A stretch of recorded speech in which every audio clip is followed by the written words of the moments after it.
ಇಬ್ಬರು ರಾಜವಂಶಿ ಮ್ಯಾನ್ಷನ್ಗೆ ವಾಪಸ್ ಬಂದ್ರು. ಅವರ ಕಾರ್ ಸೌಂಡ್ ಕೇಳಿದ ತಕ್ಷಣ ರೂಮ್ ನಲ್ಲಿ ಮಲಗಿದ್ದ ಈಶಾಗೆ ಎಚ್ಚರ ಆಯ್ತು.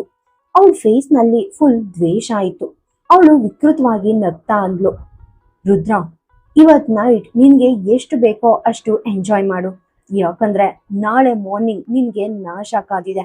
ನಾನ್ ನಿನ್ಗೆ ಏನ್ ಮಾಡೋಕೆ ಆಗಲ್ಲ ಅಂತ ಅನ್ಕೊಂಡಿದ್ಯಾ? ನಾನಿನ್ನು ನಿನ್ ವೈಫ್ ಅನ್ನೋದನ್ನ ಮರಿಬೇಡ. ಹೆಂಡತಿ ಮನಸ್ಸು ಮಾಡಿದ್ರೆ ಗಂಡನ್ನ ಹೇಗ್ ಬೇಕಾದ್ರೂ ಹಾಳು ಮಾಡ್ತಾಳೆ. Wait and watch. ನಾಳೆ ನಿನ್ಗೆ ಒಂದು ಬಿಗ್ ಸರ್ಪ್ರೈಸ್ ಇದೆ ಅಂತ ದೆವ್ವದ ತರಹ ನಕ್ಕಳು. ಮನೆ ಒಳಗಡೆ ಬಂದ್ಮೇಲೆ ಆದಿರಾ ರುದಿಕಾನ ಮಡ್ಲಲ್ಲಿ ಇಟ್ಕೊಂಡಿದ್ಲು. ರುದ್ರ ಅವಳನ್ನ ನೋಡಿ, ಅವಳನ್ನ ಅನಿಕಾ ಹತ್ರ ಬಿಟ್ಬಾ, ನಾನು ನಿನ್ಗೋಸ್ಕರ ಡ್ರೆಸ್ ರೆಡಿ ಮಾಡ್ತೀನಿ ಅಂದ. ರುದ್ರನ ಫೇಸ್ ನಲ್ಲಿ ಒಂದು ನಾಟಿ ಸ್ಮೈಲ್ ಇತ್ತು. ಆದಿರಾ ಮಗುವನ್ನ ಅನಿಕಾ ರೂಮ್ ನಲ್ಲಿ ಬಿಟ್ಟು ವಾಪಸ್ ತನ್ನ ರೂಮ್ಗೆ ಬಂದ್ಲು. ರುದ್ರ ಆವಾಗ್ಲೇ ಡ್ರೆಸ್ ಚೇಂಜ್ ಮಾಡ್ಕೊಂಡು ಫುಲ್ ಫ್ರೆಶ್ ಆಗಿದ್ದ. ಆದಿರಾ ಕೂಡ ಫಾಸ್ಟ್ ಆಗಿ ಹೋಗಿ ಬಟ್ಟೆ ಚೇಂಜ್ ಮಾಡ್ಕೊಂಡು ಬಂದ್ಲು. 5 ನಿಮಿಷ ಬಿಟ್ಟು ಅವಳು ಹೊರಗೆ ಬಂದಾಗ ರುದ್ರ ಬೆಡ್ ಮೇಲೆ ಆರಾಮಾಗಿ ಮಲಗಿದ್ದ. ಆದಿರಾ ಅವನನ್ನ ಕಾಡ್ತಾ ಅಂದ್ಲು, ನಾನ್ ಹೋಗಿ ರುದಿಕಾ ಪಕ್ಕ ಮಲಗ್ಲಾ ಅಂದ್ಲು. ರುದ್ರ ತಕ್ಷಣ ತನ್ನ ಪಕ್ಕದಲ್ಲಿ ಪ್ಲೇಸ್ ತೋರಿಸ್ತಾ, ಸೈಲೆಂಟ್ ಆಗಿ ಇಲ್ಲಿಗ್ ಬಾ, ಇಲ್ದಿದ್ರೆ ನಾನೇ ನಿನ್ನನ್ನ ಎಳ್ಕೋಬೇಕಾಗುತ್ತೆ ಅಂದ. ಆದಿರಾ ನಗ್ತಾ ಬಂದು ಅವನನ್ನ ಹಗ್ ಮಾಡ್ಕೊಂಡ್ಲು. ರುದ್ರ ಅವಳು ಸ್ವಲ್ಪ ವೆಟ್ ಆಗಿದ್ದ ಹೇರ್ ಸವರ್ತಾ ಅಂದ, ನಾನೇ ಡ್ರೈ ಮಾಡ್ಕೊಡ್ಲಾ ಅಂತ. ಆದಿರಾ ಬೇಡ ಅಂತ ತಲೆ ಅಳ್ಳಾಡಿಸಿ ರುದ್ರನ ಎದೆ ಮೇಲೆ ತಲೆ ಇಟ್ಟು ಕಣ್ಣು ಮುಚ್ಚಿದ್ಲು. ಇಬ್ರು ಫಾಸ್ಟ್ ಆಗಿ ನಿದ್ರೆಗೆ ಜಾರಿದ್ರು. ನೆಕ್ಸ್ಟ್ ಮಾರ್ನಿಂಗ್ ಎಲ್ರು ಬ್ರೇಕ್ಫಾಸ್ಟ್ ಟೇಬಲ್ ಹತ್ರ ಇದ್ರು. ರೂಮ್ ನಲ್ಲಿ ಈಶಾ ಇಲ್ದೇ ಇದ್ದಿದ್ದಕ್ಕೆ ಅಲ್ಲಿ ಫುಲ್ಲು ಸೈಲೆನ್ಸ್ ಇತ್ತು. ಆದ್ರೆ ಸಡನ್ ಆಗಿ ಈಶಾ ಲಾಯರ್ ಅಂಡ್ ಪೊಲೀಸ್ ಜೊತೆ ಒಳಗಡೆ ಬಂದ್ಲು. ಇನ್ಸ್ಪೆಕ್ಟರ್ ರುದ್ರನನ್ನ ತುಂಬಾನೇ ರೆಸ್ಪೆಕ್ಟ್ ಇಂದ ನೋಡ್ತಿದ್ರು. ಯಾಕಂದ್ರೆ ದೂರು ಬಂದಿರೋದ್ರಿಂದ ಬರೋದು ಅವರ ಡ್ಯೂಟಿ ಆಗಿತ್ತು ಅಷ್ಟೇ. ರುದ್ರನ ಪವರ್ ಮುಂದೆ ಅವರಿಗೆ ನಿಲ್ಲೋಕೆ ಧೈರ್ಯ ಇರಲಿಲ್ಲ. ರುದ್ರ ಸ್ಮೈಲ್ ಮಾಡ್ತಾ ಸೈಲೆಂಟ್ ಆಗಿ ಕೂತಿದ್ದ. ಅವನಿಗೆ ಗೊತ್ತು ಈಶಾ ಯಾಕೆ ಬಂದಿದ್ದಾಳೆ ಅಂತ. ರುದ್ರ ಇನ್ಸ್ಪೆಕ್ಟರ್ ನೋಡಿ ಅಂದ, ಏನಿದು ಮಾರ್ನಿಂಗ್ ಇಷ್ಟೊಂದು ರಶ್ ಇದೆ, ಎವ್ರಿಥಿಂಗ್ ಓಕೆ ಅಲ್ವಾ ಅಂದ. ಈಶಾ ರುದ್ರನ್ ಹತ್ರ ಬಂದು, ಇಷ್ಟೊತ್ತು ಎಲ್ಲ ಚೆನ್ನಾಗಿತ್ತು, ಆದ್ರೆ ಇನ್ನು ಮುಂದೆ ಎಲ್ಲ ಚೇಂಜ್ ಆಗುತ್ತೆ. ನಾನ್ ನಿನ್ಗೆ ಚಾನ್ಸ್ ಕೊಟ್ಟೆ, ಆದ್ರೆ ನೀನ್ ಅದನ್ನ ಯೂಸ್ ಮಾಡ್ಲಿಲ್ಲ. ಸೊ ಇವಾಗ ಇದು ಅನಿವಾರ್ಯ ಅಂದ್ಲು. ರುದ್ರ ಅಂದ, ನಿನ್ಗೇನ್ ಬೇಕು ಇವಾಗ? ಲಾಯರ್ ಅಂದ್ರು, ನಿಮ್ ಪ್ರಾಪರ್ಟಿಯಲ್ಲಿ 50% ಪಾಲ್ ಬೇಕು, ಅದು ಈಶಾ ರಾಜವಂಶಿ ಅವರ ಲೀಗಲ್ ರೈಟ್ ಅಂದ್ರು. ರುದ್ರ ನಗ್ತಾ ಅಂದ, ಜಸ್ಟ್ ಅಷ್ಟೇನಾ? ಇಷ್ಟು ಸಣ್ಣ ವಿಷಯಕ್ಕೆ ನೀವೆಲ್ಲ ಯಾಕೆ ಇಷ್ಟೊಂದು ಟೆನ್ಷನ್ ಮಾಡ್ಕೊಳ್ತಿದ್ರಾ? ಲಾಯರ್ ಅಂಡ್ ಇನ್ಸ್ಪೆಕ್ಟರ್ಗೆ ಇಷ್ಟು ಚಿಕ್ಕ ವಿಷಯಕ್ಕೆ ತೊಂದರೆ ಕೊಟ್ಟಿದೀಯಾ ಈಶಾ ಅಂದ. ರುದ್ರ ಇಷ್ಟು ಈಸಿಯಾಗಿ 50% ಪ್ರಾಪರ್ಟಿ ಕೊಡೋಕೆ ಒಪ್ಕೊಂಡಿದ್ದನ್ನ ನೋಡಿ ಈಶಾಗೆ ಶಾಕ್ ಆಯ್ತು. ರುದ್ರ ಇವಾಗ ತನ್ನ ವ್ಯಾಲೆಟ್ ತೆಗೆದು ಫುಲ್ ಕಾಮಿಡಿಯಾಗಿ ಫೇಸ್ ಮಾಡ್ದ. ಯಾಕಂದ್ರೆ ಅದರಲ್ಲಿ ಜಸ್ಟ್ ಒಂದು 50 ರೂಪಾಯಿ ನೋಟ್ ಇತ್ತು. ರುದ್ರ ಆ 50 ರೂಪಾಯಿ ನೋಟನ್ನ ಈಶಾಗೆ ಕೊಟ್ಟು ಅಂದ, ತಗೋ, ಇದರಲ್ಲಿ 25 ರೂಪಾಯಿ ನೀನ್ ತಗೋ ಅಂಡ್ ಬಾಕಿ 25 ನನಗ್ ವಾಪಸ್ ಕೊಡು ಅಂದ. ಈಶಾ ರುದ್ರನನ್ನ ಸಿಟ್ಟಿನಿಂದ ದಿಟ್ಟಿಸಿ ನೋಡ್ತಿದ್ಲು. ಅವನು ತನ್ನ ವ್ಯಾಲೆಟ್ ಇಂದ 50 ರೂಪಾಯಿ ನೋಟ್ ತೆಗೆದು ಅವಳ ಕಡೆ ತೋರಿಸಿ, ಏನ್ ನೋಡ್ತಿದ್ಯಾ, ತಗೋ ಈ 50 ರೂಪಾಯಿ ತಗೋ, ಇದರಲ್ಲಿ 25 ರೂಪಾಯಿ ನೀನ್ ಇಟ್ಕೊಂಡು ಬಾಕಿ ನನ್ಗೆ ವಾಪಸ್ ಕೊಡು.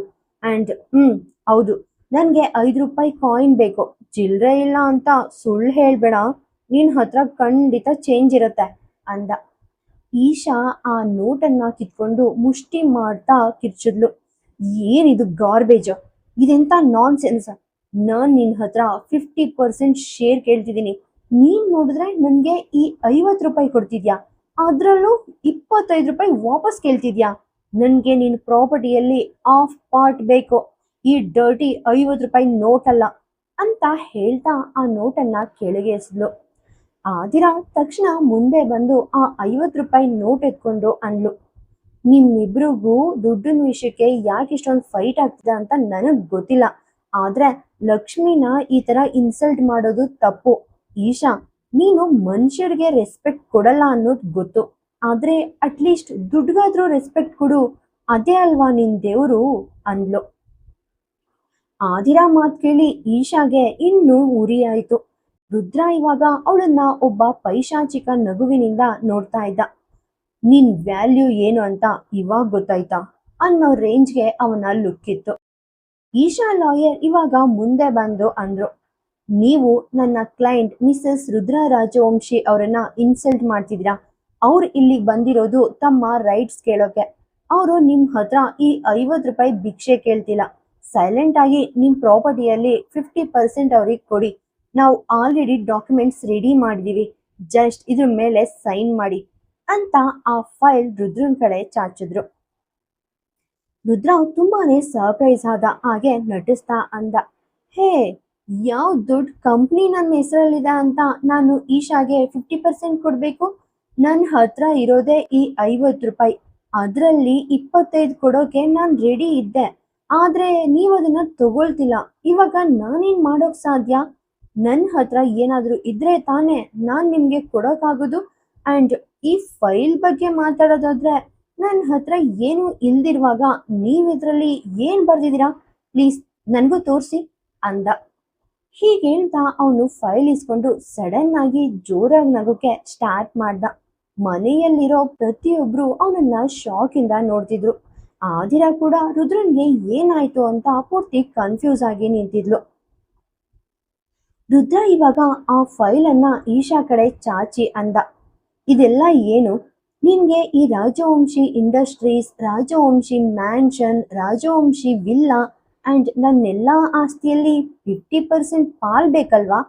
ಆದ್ರೆ ಸಾರಿ ಡಾರ್ಲಿಂಗ್, ಇದ್ಯಾವುದು ನಂದಲ್ಲ. ನಾನಂತೂ ಇವಾಗ ಕಂಪ್ಲೀಟ್ಲಿ ಒಬ್ಬ ಬಡವ.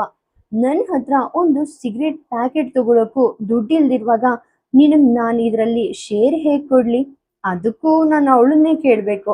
ಹೀಗೆ ಹೇಳ್ತಾ ಅವನು ಆದಿರಾ ಕಡೆ ಕೈ ತೋರಿಸ್ದ. ಆದಿರಾ ತುಂಬಾನೇ ಸರ್ಪ್ರೈಸ್ ಆಗಿ ಅವನನ್ನ ನೋಡೋಕೆ ಸ್ಟಾರ್ಟ್ ಮಾಡಿದ್ಲು. ನಾನು ಇವನಿಗೆ ಸಿಗರೇಟ್ ತಗೊಳಕ್ ಯಾವಾಗ ಮನಿ ಕೊಟ್ಟೆ ಅಂತ ಅವಳು ಯೋಚನೆ ಮಾಡ್ತಿದ್ಲು. ಈಶಾ ಕಿರ್ಚಿದ್ಲು, ನೀನ್ ಬಡವ ಆಗೋಕೆ ಹೇಗ್ ಸಾಧ್ಯ? ಇಷ್ಟೊಂದು ಪ್ರಾಪರ್ಟಿ, ನಿನ್ ಆಫೀಸ್, ನಿನ್ ಬಿಸ್ನೆಸ್ ಎಲ್ಲಾನು ನಿನ್ ಹೆಸರಲ್ಲೇ ಇದೆ ಅಲ್ವಾ? ಸುಮ್ನೆ ಸುಳ್ಳು ಹೇಳ್ಬೇಡ ರುದ್ರ. ಸೈಲೆಂಟ್ ಆಗಿ ನನ್ಗೆ ನನ್ ಶೇರ್ ಕೊಡು, ಇಲ್ದಿದ್ರೆ ನಾನು ಕೋರ್ಟ್ ಹೋಗ್ತೀನಿ ಅಂದ್ಲು. ರುದ್ರ ತಕ್ಷಣ ಅಂದ, ಖಂಡಿತ ನೀನು ಕೋರ್ಟ್ ಹೋಗ್ಬೋದು. ಬೇಕಾದ್ರೆ ಪ್ಯಾಂಟ್ ಶರ್ಟ್ ಅಥವಾ ಬಿಕ್ನಿ ಯಾವ್ದನ್ನಾದ್ರೂ ಹಾಕೊಂಡು ಹೋಗು, ನನ್ಗೇನು ಪ್ರಾಬ್ಲಮ್ ಇಲ್ಲ. ಯಾಕಂದ್ರೆ ನನ್ನ ಹತ್ರ ಇಲ್ದಿರೋದನ್ನ ನಾನ್ ನಿನ್ಗೆ ಹೇಗ್ ಕೊಡೋಕ್ ಸಾಧ್ಯ? ನಾನಿವಾಗ ಸ್ಮೋಕಿಂಗ್ ಬಿಟ್ಟು ಪಾನ್ ಮಸಾಲ ತಿನ್ನೋಣ ಅಂತ ಅನ್ಕೊಳ್ತಿದ್ದೀನಿ ಅಂತ ಹೇಳ್ತಾ ತನ್ನ ಅಂಗೈ ಮೇಲೆ ಪಾನ್ ಮಸಾಲ ಕಲ್ಸೋ ತರ ಆಕ್ಷನ್ ಮಾಡ್ದ. ಈಶಾ ಅವನನ್ನ ನೋಡಿ ಅಂದ್ಲು, ನೀನ್ ರಿಯಲಿ ಏನ್ ಹೇಳ್ತಿದ್ಯಾ? ನಿನ್ ಹೆಸರಲ್ಲಿ ಯಾವ ಆಸ್ತಿನೂ ಇಲ್ವಾ? ರುದ್ರ ಇಲ್ಲ ಅಂತ ತಲೆ ಅಲ್ಲಾಡ್ಸಿ, ನಾನಿಷ್ಟೊತ್ತು ಯಾವ ಭಾಷೆಯಲ್ಲಿ ಹೇಳ್ತಿದ್ದೆ ಅಂತ ನಿನಗ್ ಅರ್ಥ ಆಗ್ಲಿಲ್ವಾ? ಚಿಂದಿ ಜನನಿ ಅಂದ. ಆದಿರಾ ಇದನ್ನ ಕೇಳಿ ನಗೋಕೆ ಸ್ಟಾರ್ಟ್ ಮಾಡಿದ್ಲು. ಇವತ್ ರುದ್ರ ಸೇಮ್ ಅವಳ ತರಹಾನೇ ಮಾತಾಡ್ತಿದ್ದ. ರುದ್ರನೊಳಗಡೆ ಆದಿರಾ ಆತ್ಮ ಬಂದಿದ್ಯಾ ಅನ್ನೋ ಹಾಗಿತ್ತು ಅವನ ಬಿಹೇವಿಯರ್. ಈಶಾ ಸಿಟ್ಟಿನಿಂದ ಗರ್ಜಿಸಿದ್ಲು, ಇದ್ ಹೇಗ್ ಸಾಧ್ಯ? ಈಶಾ ಲಾಯರ್ ಕೂಡ ಅಂದ್ರು, what are you saying mister Rudra Rajvanshi? ನಿಮ್ ಹೆಸರಲ್ಲಿ ಏನು ಇಲ್ಲ ಅಂದ್ರೆ ನಂಬೋಕ್ ಸಾಧ್ಯನಾ? ನೀವ್ ನಮ್ಮನ್ನ ಚೀಟ್ ಮಾಡೋಕೆ ಟ್ರೈ ಮಾಡ್ತಿದ್ದೀರಾ. ಅವ್ರ ಮಾತು ಮುಗ್ಸೋಕ್ಕೂ ಮುಂಚೆ ರುದ್ರ ಸೈಲೆಂಟ್ ಆಗಿರೋಕೆ ಸನ್ನೆ ಮಾಡಿ, ನಿಲ್ಸಿ, ಜಸ್ಟ್ ಸ್ಟಾಪ್ ಇಟ್, ನಾನ್ ನಿಮ್ಗೆ ಏನೋ ಒಂದು ತೋರಿಸ್ತೀನಿ ಅಂದ. ಹೀಗೆ ಹೇಳ್ತಾ ಅವನು ಫಾಸ್ಟ್ ಆಗಿ ತನ್ನ ರೂಮ್ಗೆ ಹೋಗಿ ಒಂದು ಫೈಲ್ ತಗೊಂಡು ಬಂದ. ಆದಿರಾ ಅಂಡ್ ಮನೇಲಿರೋ ಎಲ್ರು ಅವನನ್ನೇ ನೋಡ್ತಿದ್ರು. ಅನಿಕಾ ಫೇಸ್ ನಲ್ಲಿ ಒಂದು ಸ್ಮೈಲ್ ಇತ್ತು, ಯಾಕಂದ್ರೆ ಅವಳಿಗೆ ತನ್ನ ಬ್ರದರ್ ಪ್ಲಾನ್ ಏನಂತ ಚೆನ್ನಾಗಿ ಗೊತ್ತಿತ್ತು. ರುದ್ರ ಆ ಫೈಲ್ ಲಾಯರ್ಗೆ ಕೊಟ್ಟು ಅಂದ, ನೀವು ರಿಯಲಿ ಒಬ್ಬ ಒಳ್ಳೆ ಅಡ್ವೊಕೇಟ್ ಆಗಿದ್ರೆ ಈ ಫೈಲ್ ನಲ್ಲಿ ಏನಿದೆ ಅಂತ ನಿಮ್ಗೆ ಈಸಿಯಾಗಿ ಅರ್ಥ ಆಗುತ್ತೆ. ಆಮೇಲೆ ಅದನ್ನ ನಿಮ್ಮ ಲೇಡಿ ಬಾಸ್ಗೆ ಕೂಡ ಎಕ್ಸ್ಪ್ಲೈನ್ ಮಾಡಿ. ಇವಳು ಎಜುಕೇಟೆಡ್ ಹೌದು, ಆದ್ರೆ ಇವಳ ಬುದ್ಧಿವಂತಿಕೆ ಈ ರುದ್ರ ರಾಜವಂಶಿಗಿಂತ ತುಂಬಾನೇ ಕಮ್ಮಿ ಇದೆ ಅಂದ. ಅವನು ಮಾತಾಡುವಾಗ ಅವನ ಫೇಸ್ ನಲ್ಲಿ ಒಂದು ಡೇಂಜರಸ್ ಲುಕ್ ಇತ್ತು. ಲಾಯರ್ ಆ ಫೈಲ್ ಓಪನ್ ಮಾಡಿದ ತಕ್ಷಣ ಫುಲ್ ಶಾಕ್ ಆದ್ರು. ಅದರಲ್ಲಿ ರುದ್ರನ ಪ್ರತಿಯೊಂದು ಆಸ್ತಿಯ ಲಿಸ್ಟ್ ಇತ್ತು. ಆದ್ರೆ ಇವಾಗ ಅದರ ಓನರ್ ಆದಿರಾ ಆಗಿದ್ಲು. ರುದ್ರನ್ ಹೆಸರಲ್ಲಿ ಒಂದು ಪೈಸಾ ಕೂಡ ಇರ್ಲಿಲ್ಲ. ಅಟ್ಲೀಸ್ಟ್ ಲಕ್ಷಾಂತರ ರೂಪಾಯಿ ಇದ್ದ ಅವನ ಬ್ಯಾಂಕ್ ಅಕೌಂಟ್ಸ್ ಕೂಡ ಇವಾಗ ಆದಿರಾ ಹೆಸರಿಗೆ ಟ್ರಾನ್ಸ್ಫರ್ ಆಗಿತ್ತು. ಈಶಾ ತಕ್ಷಣ ಆ ಫೈಲ್ ಕಿತ್ಕೊಂಡು ನೋಡಿದ್ಲು. ಅದನ್ನ ಓದ್ತಾ ಓದ್ತಾ ಅವಳ ಮೈ ನಡ್ಗೋಕೆ ಸ್ಟಾರ್ಟ್ ಆಯ್ತು. ಹಲ್ ಕಡಿತಾ ಅಂದ್ಲು, ಇದೆಂತ ಗಾರ್ಬೇಜ್! ನೀನು ಈ ತರ ಹೇಗ್ ಮಾಡೋಕ್ ಸಾಧ್ಯ? ನೀನ್ ಎಲ್ಲ ಪ್ರಾಪರ್ಟಿನ ಆದಿರಾ ರುದ್ರ ಹೆಸರಿಗೆ ಹೇಗ್ ಟ್ರಾನ್ಸ್ಫರ್ ಮಾಡ್ದೆ? ನಿನ್ಗೇನಾದ್ರೂ ಹುಚ್ಚಿಡ್ದಿದ್ಯಾ ಅಂತ ಕಿರ್ಚಿದ್ಲು. ಆದಿರಾ ಪೂರ್ತಿ ಶಾಕ್ ಆಗಿದ್ಲು. ಕೃಪಾ ರಾಜವಂಶಿ ಅಂಡ್ ಆದರ್ಶ್ ಕೂಡ ಇದನ್ನ ಎಕ್ಸ್ಪೆಕ್ಟ್ ಮಾಡಿರ್ಲಿಲ್ಲ. ಆದ್ರೆ ಅನಿಕಾ ಮುಖದಲ್ಲಿ ಮಾತ್ರ ಫುಲ್ ವಿಕ್ಟರಿ ಸ್ಮೈಲ್ ಇತ್ತು. ರುದ್ರ ಮೆಲ್ಲಗೆ ನಗ್ತಾ ಅಂದ, ಲವ್ ಇಸ್ ಬ್ಲೈಂಡ್ ಅಂತ ನಿನಗ್ ಗೊತ್ತು ಈಶಾ. ಅಂಡ್ ಇವಾಗ ನಾನು ಆ ಪ್ರೀತಿಲಿ ಕಂಪ್ಲೀಟ್ ಆಗಿ ಕೂಡ ಆಗಿದ್ದೀನಿ. ಒಂದು ಕಾಲದಲ್ಲಿ ನಿನ್ನನ್ನ ನಂಬಿ ತುಂಬಾನೇ ಮಾಡಿದ್ದೆ, ಆದ್ರೆ ನೀನು ಅದನ್ನೇ ತಗೊಂಡು ಎಸ್ಕೇಪ್ ಆದೆ. ಇವಾಗ ನಾನ್ ಮತ್ತೆ ಪ್ರೀತಿಯಲ್ಲಿ ಬಿದ್ದಿದ್ದೀನಿ. ಆದ್ರೆ ಈ ಸಲ ನನ್ನ ಪ್ರೀತಿ ಫೇಕ್ ಅಲ್ಲ. ನನ್ಗೆ ಆದಿರಾ ಮೇಲೆ 100% ಕಾನ್ಫಿಡೆನ್ಸ್ ಇದೆ. ಅವಳು ನನ್ನನ್ನ ಬಿಟ್ಟು ಎಲ್ಲೂ ಹೋಗಲ್ಲ. ಒಂದ್ ವೇಳೆ ನಾನ್ ಅವಳಿಗೆ ಏನಾದ್ರೂ ಟಾರ್ಚರ್ ಕೊಟ್ರೆ ಅವಳು ಖಂಡಿತ ನನ್ನನ್ನ ಮನೆಯಿಂದ ಒದ್ದು ಹೊರಗಾಕ್ಬೋದು. ಸೊ ಇನ್ಮುಂದೆ ನನ್ನನ್ನ ಡಿಸ್ಟರ್ಬ್ ಮಾಡ್ಬೇಡ. ಇವತ್ತು ಅವಲಕ್ಕಿ ಅಂಡ್ ಇಡ್ಲಿ ಮಾಡಿದ್ದಾರೆ, ನಿನಗ್ ಬೇಕು ಅಂದ್ರೆ ಬಂದ್ ತಿನ್ನು. ಇಲ್ದಿದ್ರೆ ನಿನ್ ಲಾಯರ್ ಕರ್ಕೊಂಡು ಹೋಗಿ ಹೊರಗಡೆ ಯಾವ್ದಾದ್ರು ಅಂಗಡಿಲಿ ಟೀ ಕುಡಿ.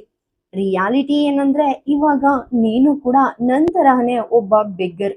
ನಿನ್ನ ಹತ್ರ ಏನು ಇಲ್ದಿರುವಾಗ ಯಾಕೆ ಭಿಕ್ಷುಕಂತರ ನನ್ ಹತ್ರ ಬರ್ತಿದ್ಯಾ ಅಂದ. ರುದ್ರನ ಈ ಮಾತ್ ಕೇಳಿ ಈಶಾ ಫುಲ್ ಫೈರ್ ಆದ್ಲು. ಆದ್ರೆ ಆದಿರಾ ಕಣ್ಣಲ್ಲಿ ಕಣ್ಣೀರ್ ಬಂತು. ರುದ್ರ ತನ್ನನ್ನ ಲವ್ ಮಾಡ್ತಾರೆ ಅಂತ ಅವಳಿಗೆ ಗೊತ್ತಿತ್ತು, ಆದ್ರೆ ಇಷ್ಟೊಂದು ನಂಬ್ತಾರೆ ಅಂತ ಅವಳು ಅನ್ಕೊಂಡಿರ್ಲಿಲ್ಲ. ನಿನ್ನೆ ರುದ್ರ ಸೈನ್ ಮಾಡಿಸ್ಕೊಂಡ ಆ ಪೇಪರ್ಸ್ ಪವರ್ ಏನಂತ ಅವಳಿಗೆ ಇವಾಗ ಅರ್ಥ ಆಯ್ತು. ನಾನ್ ಇಲ್ಲಿಂದ ಎಲ್ಲೂ ಹೋಗಲ್ಲ. ಈ ತರಹ ಪ್ಲಾನ್ ಮಾಡಿ ನನ್ನನ್ನ ದೂರ ಮಾಡ್ತೀನಿ ಅಂತ ಅನ್ಕೊಂಡಿದ್ಯಾ? ಇಲ್ಲ, ನಾನ್ ನನ್ ಹಕ್ ಪಡ್ಕೋತೀನಿ. ಅಂಡ್ ಲೀಗಲಿ ನಾನ್ ಇನ್ನು ನಿನ್ ವೈಫ್. ಆಸ್ತಿ ಯಾರ ಹೆಸರಲ್ಲಾದ್ರೂ ಇರ್ಲಿ, ನೀನ್ ನನ್ನನ್ನ ಮನೆಯಿಂದ ಹೊರಗ್ ಹೋಗೋಕೆ ಹೇಳೋಕೆ ಆಗಲ್ಲ ಅಂತ ಈಶಾ ಕಿರ್ಚಿದ್ಲು. ರುದ್ರನ್ ಫೇಸ್ ನಲ್ಲಿ ಮತ್ತೆ ಒಂದು ವಿಚಿತ್ರ ನಗು ಬಂತು. ಅದು ಇನ್ನೊಂದು ಬಿಗ್ ಶಾಕ್ ಕೊಡೋ ಮುನ್ಸೂಚನೆ ತರಹ ಇತ್ತು. ಅವನು ಈಶಾ ಕಡೆ ನೋಡಿ ಅಂದ, ಇಲ್ಲೇ ಇರ್ಬೇಕು ಅಂತ ಆಸೆ ಇದ್ರೆ ಇರು, ನನ್ಗೇನು ಪ್ರಾಬ್ಲಮ್ ಇಲ್ಲ.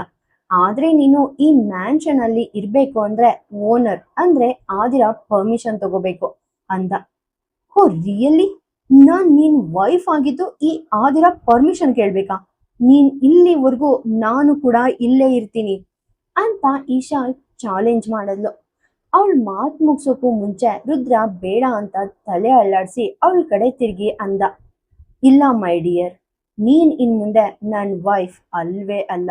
ನಿನ್ನ ಅಂಡ್ ನನ್ ಮಧ್ಯೆ ಇರೋ ಎಲ್ಲ ರಿಲೇಶನ್ಶಿಪ್ ಇವತ್ತಿಗೆ ಎಂಡ್ ಆಗಿದೆ. ನೀನ್ ಇನ್ನು ಈಶಾ ರುದ್ರ ರಾಜವಂಶಿ ಅಲ್ವೇ ಅಲ್ಲ. ಸೊ ನನ್ ಮೇಲೆ ನಿನ್ಗೆ ಯಾವ ರೈಟ್ಸ್ ಕೂಡ ಇಲ್ಲ. ಪ್ರಾಪರ್ಟಿ ಬಗ್ಗೆ ಮರ್ತ್ಬಿಡು. ಇನ್ ಮುಂದೆ ನನ್ನನ್ನ ನಿನ್ ಹಸ್ಬೆಂಡ್ ಅಂತ ಕರೆಯೋ ಕೂಡ ನಿನಗ್ ಹಕ್ಕಿಲ್ಲ ಅಂದ. ಈಶಾ ಈ ಮಾತ್ ಕೇಳಿ ಪೂರ್ತಿ ಬಿದ್ಲು. ಅವಳ ತಕ್ಷಣ ಯಾಕೆ, ಹೇಗ್ ಸಾಧ್ಯ ಅಂತ ಶಾಕ್ ಇಂದ ಕೇಳಿದ್ಲು. ರುದ್ರ ಮೆಲ್ಲಗೆ ನಗ್ತಾ ಅಂದ, ಯಾಕಂದ್ರೆ ನಾವಿಬ್ರು ಆಲ್ರೆಡಿ ಡಿವೋರ್ಸ್ ತಗೊಂಡಿದೀವಿ ಅಂದ. ಈಶಾ ಈ ಮಾತ್ ಕೇಳಿ ಫಸ್ಟ್ ಶಾಕ್ ಆದ್ರೂ ನೆಕ್ಸ್ಟ್ ಸೆಕೆಂಡ್ ಜೋರಾಗಿ ನಗೋಕೆ ಸ್ಟಾರ್ಟ್ ಮಾಡಿದ್ಲು. ಆದಿರಾ ಅಂಡ್ ಫ್ಯಾಮಿಲಿಗೆ ಒಂದ್ ಕ್ಷಣ ಗಾಬರಿ ಆಯ್ತು. ಯಾಕಂದ್ರೆ ಪ್ರಾಪರ್ಟಿ ಆದಿರಾ ಹೆಸರಲ್ಲಿ ಇದ್ರೂ ಡಿವೋರ್ಸ್ ಆಗದಿದ್ರೆ ಲೀಗಲ್ ಪ್ರಾಬ್ಲಮ್ಸ್ ಬರುತ್ತೆ ಅಂತ ಅವರಿಗೂ ಗೊತ್ತಿತ್ತು. ಆದ್ರೆ ರುದ್ರ ಸೈಲೆಂಟ್ ಆಗಿ ಆ ಫೈಲ್ ಎತ್ತಿ ಲಾಸ್ಟ್ ಪೇಜ್ ತೋರಿಸ್ದ. ಈಶಾ ನಗು ಇನ್ಸ್ಟೆಂಟ್ ಆಗಿ ಮಾಯ ಆಯ್ತು. ಅವಳ ಕಣ್ಮುಂದೆ ಆ ಡಿವೋರ್ಸ್ ಪೇಪರ್ಸ್ ಇತ್ತು ಅಂಡ್ ಅದರಲ್ಲಿ ಇರೋದು ಅವಳದ್ದೇ ಒರಿಜಿನಲ್ ಸಿಗ್ನೇಚರ್. ಅವಳಿಗೆ ಕಾಲ್ ಕೆಳಗೆ ನೆಲ ಜಾರದ ಹಾಗೆ ಆಯ್ತು. ತಾನ್ ಯಾವಾಗ ಸೈನ್ ಮಾಡ್ದೆ ಅಂತ ಅವಳಿಗೆ ನೆನ್ಪೇ ಇರ್ಲಿಲ್ಲ. ರುದ್ರನ್ ಫೇಸ್ ನಲ್ಲಿ ಇವಾಗ ವಿಕ್ಟರಿ ಸ್ಮೈಲ್ ಇತ್ತು. ಅವನು ನಿನ್ನೆ ನಡೆದ ವಿಷಯವನ್ನ ನೆನ್ಪಿಸ್ಕೊಂಡ. ಈಶಾ ಗಾರ್ಡನ್ ಅಲ್ಲಿ ವರ್ಕೌಟ್ ಮುಗಿಸಿ ಬರ್ತಿರುವಾಗ ಗಾರ್ಡ್ ಅವಳನ್ನ ಸ್ಟಾಪ್ ಮಾಡಿದ್ದ. ರುದ್ರ ಆಫೀಸ್ನಿಂದ ಬಂದಿರೋ ಈ ಡಾಕ್ಯುಮೆಂಟ್ಸ್ಗೆ ಆದಿರಾ ಸೈನ್ ಮಾಡ್ಬೇಕು ಅಂತ ಗಾರ್ಡ್ ಹೇಳಿದ್ದೇ ತಡ. ಈಶಾಗೆ ಸಖತ್ ಕೋಪ ಬಂದಿತ್ತು.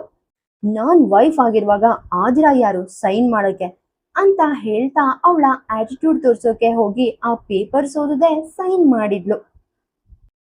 ತನ್ನ ಲಾಭಕ್ಕೋಸ್ಕರ ಈಶಾ ಮಾಡಿರೋ ಆ ಒಂದು ಮಿಸ್ಟೇಕ್ ಇವತ್ತು ಅವಳಿಗೆ ಮುಳುವಾಯ್ತು. ರುದ್ರ ಇಂಡೈರೆಕ್ಟ್ ಆಗಿ ಅವಳ ಅಹಂಕಾರದ ಜೊತೆ ಆಟ ಆಡಿ ಈ ಡಿವೋರ್ಸ್ ತಗೊಂಡಿದ್ದಾನೆ. ರುದ್ರ ನಗ್ತಾ ಅಂದ, ನಿನ್ನೆ ಗಾರ್ಡ್ ಕೇಳಿದಾಗ ನೀನೇ ಅಲ್ವಾ ನಾನೇ ವೈಫ್ ಅಂತ ಸೈನ್ ಮಾಡಿದ್ದು, ಇವಾಗ ನೆನ್ಪಾಯ್ತಾ ಅಂದ. ಈಶಾ ಅಲ್ಲಿ ಕಡಿತ, ನನ್ನನ್ನ ಚೀಟ್ ಮಾಡಿ ಸೈನ್ ಹಾಕಿಸ್ಕೊಂಡಿದ್ಯಾ, ನಾನು ಈ ಡಿವೋರ್ಸ್ ಒಪ್ಪಲ್ಲ ಅಂತ ಹೇಳ್ತಾ ಆ ಪೇಪರ್ಸ್ ಕಿತ್ತು ಹರಿದು ಹಾಕಿದ್ಲು. ರುದ್ರ ಫುಲ್ ಕೂಲ್ ಆಗಿ ಅಂದ, ನಿನಗೆ ಹರಿಯೋಕೆ ಇನ್ನೂ ಪೇಪರ್ಸ್ ಬೇಕಾ? ನನ್ನ ಹತ್ರ ಫುಲ್ ಜೆರಾಕ್ಸ್ ಕಾಪೀಸ್ ಇದೆ. ನಿನ್ನಿಂದ ಡಿವೋರ್ಸ್ ತಗೊಂಡಿರೋ ಈ ಖುಷಿನ ನಾನು ಇಡೀ ಮೈಸೂರು ಪೂರ್ತಿ ಪೇಪರ್ಸ್ ಹಂಚಿ ಸೆಲೆಬ್ರೇಟ್ ಮಾಡೋಣ ಅಂತ ಅನ್ಕೊಂಡಿದ್ದೀನಿ ಅಂದ. ಈಶಾ ಮುಷ್ಟಿ ಬಿಗಿದ್ಕೊಂಡು, ನಿನ್ನನ್ನು ನಾನು ಸುಮ್ಮನೆ ಬಿಡಲ್ಲ ಅಂದ್ಲು. ರುದ್ರ ತಕ್ಷಣ ಅಂದ, ಇನ್ ಮುಂದೆ ನೀನ್ ನನ್ನನ್ನ ಏನು ಮಾಡೋಕ್ಕಾಗಲ್ಲ, ಸೌಜನ್ಯಕ್ಕೆ ಕೇಳ್ತಿದ್ದೀನಿ. ಬ್ರೇಕ್ಫಾಸ್ಟ್ ಬೇಕಿದ್ರೆ ಇಲ್ಲೇ ಇರು, ಇಲ್ದಿದ್ರೆ ಇವಾಗ್ಲೇ ಹೊರಟೋಗು. ಇಷ್ಟು ದಿನ ಜಸ್ಟ್ ಮಾಮೂಲಿಯಾಗಿ ಟ್ರೀಟ್ ಮಾಡಿದ್ದೆ, ಇನ್ನು ಮುಂದೆ ನೀನ್ ಇಲ್ಲಿದ್ರೆ ನಿನ್ಗೆ ಇನ್ಸಲ್ಟ್ ಮೇಲೆ ಇನ್ಸಲ್ಟ್ ಮಾಡ್ತೀನಿ. ನೀನ್ ಹಳೆ ತರ ಮೈಸೂರು ಬಿಟ್ಟು ಓಡ್ ಹೋಗೋ ಹಾಗೆ ಮಾಡ್ತೀನಿ. ಅವತ್ತು ನೀನು ಮಗಳನ್ನ ಬಿಟ್ಟು ಹೋದಾಗ ನನ್ಗೆ ಪೇನ್ ಆಗಿತ್ತು, ಆದ್ರೆ ಇವತ್ತು ನೀನು ಹೋದ್ರೆ ನನಗಿಂತ ಹ್ಯಾಪಿ ಪರ್ಸನ್ ಯಾರು ಇರಲ್ಲ ಅಂದ. ಆದಿರಾ ಇವಾಗ ಫುಲ್ ಖುಷಿಯಾಗಿದ್ಲು. ರುದ್ರ ಅಂಡ್ ಈಶಾ ಮಧ್ಯೆ ಇರೋ ಲೀಗಲ್ ಬಾಂಡ್ ಕಟ್ ಆಗಿರೋದ್ರಿಂದ ಅವಳ ಅಂಡ್ ರುದ್ರನ ಮ್ಯಾರೇಜ್ಗೆ ಇದ್ದ ಬಿಗ್ಗೆಸ್ಟ್ ಅಡ್ಡಿ ದೂರವಾಗಿತ್ತು. ಅವಳು ರುದ್ರನ್ ಕೈ ಹಿಡ್ಕೊಂಡು ಅಂದ್ಲು, ಇದೆಲ್ಲ ನನಗ್ ಬಿಟ್ಬಿಡಿ ರಾಜವಂಶಿ ಸರ್, ಇನ್ ಮುಂದೆ ನಮ್ ಮ್ಯಾರೇಜ್ಗೆ ಯಾವ ಪ್ರಾಬ್ಲಮ್ ಇಲ್ಲ ಅಲ್ವಾ? ಅಂದ್ರೆ ನಾವು ಬೇಗ ಮ್ಯಾರೇಜ್ ಆಗ್ಬಹುದು ಅಲ್ವಾ ಅಂದ್ಲು. ರುದ್ರ ಅವಳನ್ನೇ ತುಂಬಾನೇ ಪ್ರೀತಿಯಿಂದ ನೋಡ್ತಾ, ಹೌದು ಮೈ ಕ್ವೀನ್, ಇವಾಗ ನೀನ್ ಯಾವಾಗಂತ ಹೇಳ್ತೀಯೋ ಅವಾಗ್ಲೇ ನಾನ್ ರೆಡಿ. ಈ ರಾಜವಂಶಿ ಭವನಕ್ಕೆ ಅಂಡ್ ನನ್ನನ್ನ ರೂಲ್ ಮಾಡಕ್ಕೆ ನೀನ್ ಬೇಗ ರೆಡಿ ಆಗು ಅಂದ. ಈಶಾ ಆಲ್ರೆಡಿ ಕೋಪದಿಂದ ಪೂರ್ತಿ ರೆಡ್ ಆಗಿದ್ಲು. ಅವರಿಬ್ಬರ ಆ ರೊಮ್ಯಾಂಟಿಕ್ ಮಾತುಗಳನ್ನ ಕೇಳಿ ಅವಳಿಗೆ ಮೈಯೆಲ್ಲ ಉರಿ ಸ್ಟಾರ್ಟ್ ಆಯ್ತು. ಅವಳೊಂದು ಲಾಂಗ್ ಬ್ರೇಕ್ ತಗೊಂಡು ಅಂದ್ಲು, ನೀನ್ ಇವತ್ತು ನನ್ ಲೈಫ್ ಅನ್ನೇ ಎಂಡ್ ಮಾಡಿದ್ಯಾ? ನಿನ್ಗೆ ಇಷ್ಟ ಬಂದಿದ್ದನ್ನ ಮಾಡೋದನ್ನ ತಡಿಯೋಕೆ ನನ್ನಿಂದ ಆಗ್ದಿರ್ಬಹುದು, ಆದ್ರೆ wait and watch Rudra, next ನಾನ್ ನಿನ್ಗೆ ಏನ್ ಮಾಡ್ತೀನಿ ಅಂತ. ಈಶಾ ಮೆಹ್ತಾ ಯಾವತ್ತೂ ಸೋಲನ್ನ ಒಪ್ಕೊಳ್ಳೋಳಲ್ಲ. ನೀನ್ ನಿನ್ ಪ್ರಾಪರ್ಟಿಯಲ್ಲಿ 50% ಶೇರ್ ಕೊಡೋಕೆ ನಿರಾಕರಿಸಿರಬಹುದು, ಆದ್ರೆ ಇವಾಗ ನಾನ್ ನನ್ನ ಅಸಲಿ ಅಸ್ತ್ರ ಯೂಸ್ ಮಾಡ್ತೀನಿ. ಅದ್ ನಿನ್ಗೆ ಪೇನ್ ಕೊಡೋದು ಮಾತ್ರ ಅಲ್ಲ, ನಿಮ್ಮ ಈ ರಿಲೇಶನ್ಶಿಪ್ ಅನ್ನೇ ನಾಶ ಮಾಡುತ್ತೆ. ಆದಿರಾ, ನಿನ್ಗಿದು ನನ್ನ ಲಾಸ್ಟ್ ವಾರ್ನಿಂಗ್ ಅಂದ್ಲು. ಹೀಗೆ ಹೇಳ್ತಾ ಅವಳು ಆದಿರಾ ಕಡೆ ತುಂಬಾನೇ ಇಂಟೆನ್ಸ್ ಆಗಿ ನೋಡಿದ್ಲು. ಆದಿರಾ ಕೂಡ ಅಷ್ಟೇ ಬೋಲ್ಡ್ ಆಗಿ ಅವಳನ್ನೇ ನೋಡ್ತಿದ್ಲು. ಈಶಾ ಇವಾಗ ಆದಿರಾನ ಹತ್ರ ಬಂದು ಮೆಲ್ಗೆ ಅಂದ್ಲು, ರುದ್ರನಿಂದ ದೂರ ಇರೋ, ಇಲ್ದಿದ್ರೆ ನೀನು ಲೈಫ್ ಲಾಂಗ್ ರಿಗ್ರೆಟ್ ಮಾಡ್ತೀಯಾ. ಇದು ನಿನ್ಗೆ ನನ್ನ ಫೈನಲ್ ವಾರ್ನಿಂಗ್. ನೀನ್ ನನ್ನ ಮಾತು ಕೇಳ್ದೆ ರುದ್ರನನ್ನ ಮ್ಯಾರೇಜ್ ಆಗೋಕೆ ಪ್ಲಾನ್ ಮಾಡಿದ್ರೆ ಪ್ಲೀಸ್ ನನಗೆ ಇನ್ವಿಟೇಷನ್ ಕಾರ್ಡ್ ಕಳಿಸು. ನಿಮ್ಮ ಆ ಹ್ಯಾಪಿನೆಸ್ ಹಾಳು ಮಾಡೋಕೆ ನಾನೇ ಬರ್ತೀನಿ ಅಂದ್ಲು. ಹೀಗೇಳಿ ಈಶಾ ಫಾಸ್ಟ್ ಆಗಿ ಅಲ್ಲಿಂದ ಹೊರಟೋದ್ಲು. ಆದಿರಾ ಅವಳು ಹೋಗೋದನ್ನೇ ಸೈಲೆಂಟ್ ಆಗಿ ನೋಡ್ತಿದ್ಲು. ಫ್ಯಾಮಿಲಿ ಮೆಂಬರ್ಸ್ ಎಲ್ರಿಗೂ ಈಶಾ ಬಿಹೇವಿಯರ್ ನೋಡಿ ಒಂಥರ ಆಶ್ಚರ್ಯ ಆಯ್ತು. ಅವಳ ಜೊತೆ ಬಂದಿದ್ದ ಲಾಯರ್ ಕೂಡ ಅವಳನ್ನ ಫಾಲೋ ಮಾಡ್ಕೊಂಡು ಹೋದ್ರು.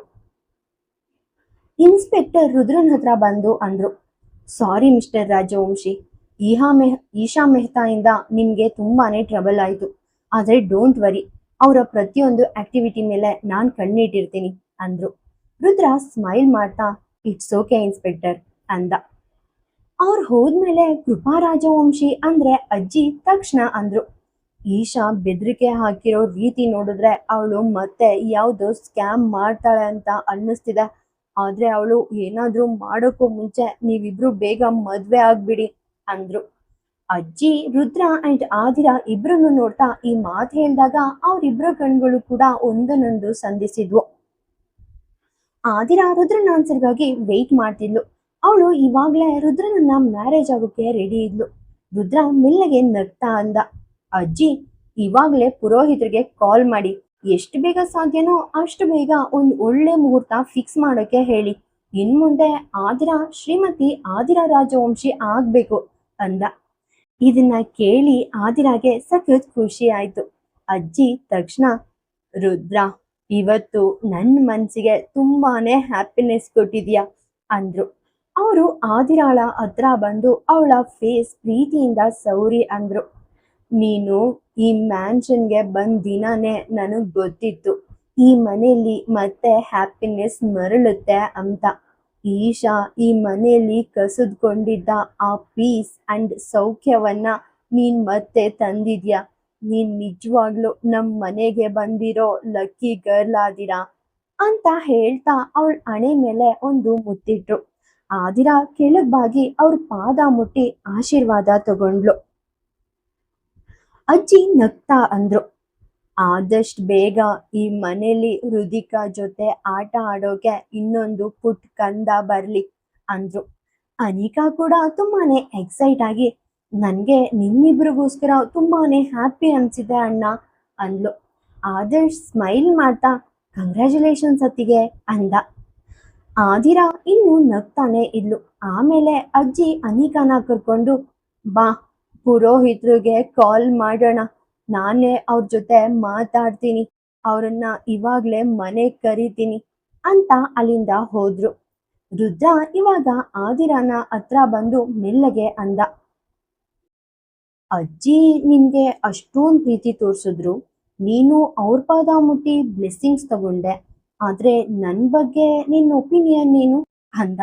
ಆದಿರಾ ಆಶ್ಚರ್ಯದಿಂದ ಕೇಳಿದ್ಲು, ನಾನ್ ನಿಮ್ ಪಾದ ಮುಟ್ಬೇಕಂತ ನೀವ್ ಎಕ್ಸ್ಪೆಕ್ಟ್ ಮಾಡ್ತಿದ್ದೀರಾ ಅಂದ್ಲು. ರುದ್ರ ಇಲ್ಲ ಅಂತ ತಲೆ ಅಲ್ಲಾಡಿಸ್ದ. ಆದಿರಾ ಗಾಬರಿಯಿಂದ, ಹಾಗಾದ್ರೆ ಇನ್ಯಾವ ರೀತಿ ಅಂದ್ರಿ ಅಂದ್ಲು. ರುದ್ರ ಅವಳ ಹತ್ರ ಬಂದು ಕಿವಿಯಲ್ಲಿ ಪಿಸ್ಬಿಡ್ತ. ಅಜ್ಜಿಯ ಆ ಬ್ಲೆಸ್ಸಿಂಗ್ಸ್ ಇದೆಲ್ಲ, ಅದನ್ನ ಇನ್ನು ಬೇಗ ರಿಯಾಲಿಟಿ ಮಾಡೋಕೆ ಏನಾದ್ರೂ ಸ್ಪೆಷಲ್ ಆಗಿ ಮಾಡು ಅಂದ. ಅವನ್ ಮಾತ್ ಕೇಳಿ ಆದಿರಾಳ ಕಣ್ಗಳು ಪೂರ್ತಿ ದೊಡ್ಡದಾದವು.